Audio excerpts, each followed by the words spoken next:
السلام علیکم. آج ہم آپ کو جنگل کی کہانی سنائیں گے جس میں بہت سے جانور رہتے ہیں، جیسا کہ شیر جو جنگل کا بادشاہ ہوتا ہے، ہاتھی جو بہت بڑا ہوتا ہے، کوا، جی یہ وہی کوا ہے جو پیاسا ہوتا ہے، بندر، جی یہ وہ بندر ہے جو کیلے کھاتا ہے، گھوڑا، زیبرا،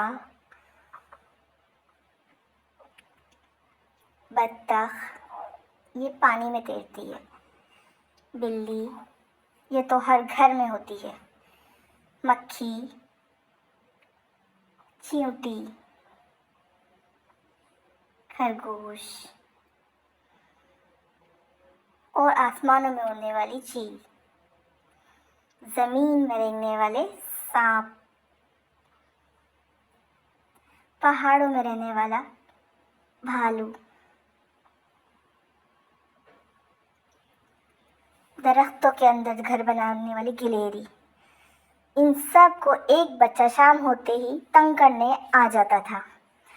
جنگل کے بادشاہ شیر نے سوچا اس کو مزہ چکھایا جائے اور اس پر ایک دن حملہ کر دیا. اس حملے میں وہ شدید زخمی ہو گیا. وہ بہت رویا، پریشان ہوا، لیکن اسے ریئلائز ہوا کہ وہ غلط کرتا تھا. اس نے تمام جانوروں سے معافی مانگی اور ان جانوروں سے اس کی دوستی ہوئی. اب وہ آتا تھا لیکن تنگ نہیں کرتا